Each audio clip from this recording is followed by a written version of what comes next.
This gorgeous monochrome ink painting of a mountainous landscape is painted on gilded paper and mounted on a Japanese BYOBU.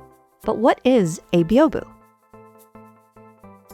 The term BYOBU means wind shield or wind wall and refers to a Japanese freestanding folding screen that consists of 2 to 6 panels joined by paper hinges and adorned with paintings and/or calligraphy.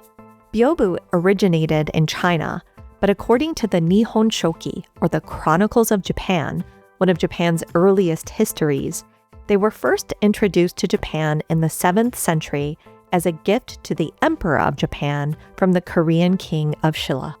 BYOBU are made from a latticework, or grid-like frame, made of lightweight wood over which multiple layers of fiber paper are stretched.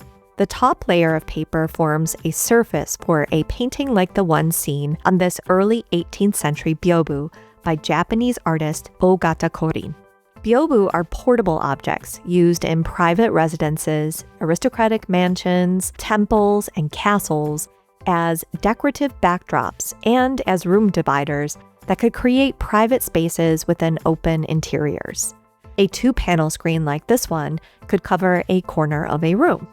Ogata Korin's BYOBU measures 52 3/4 by 29 3/4 inches and features a mountainous landscape rendered in light and dark washes of black ink on a gold leaf background. The gold leaf, which is real gold that has been hammered into extremely thin sheets, is applied to the paper BYOBU surface in squares.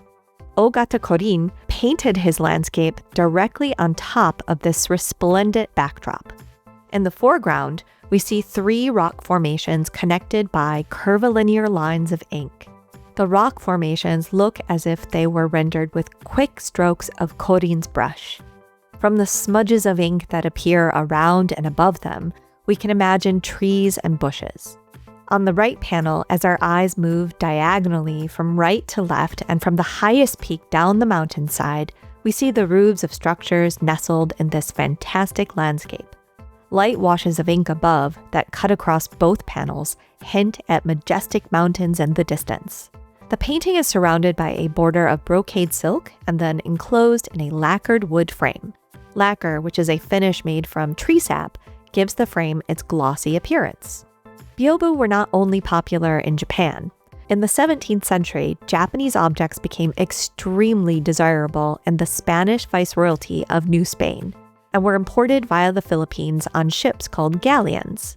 Japanese BYOBU inspired the creation of new objects, like biombos, that borrowed their form from East Asia, but their subject matter from Europe and the Spanish Americas. Japanese BYOBU also inspired 19th century European artists as Japan reopened its doors to trade after more than 200 years of isolation.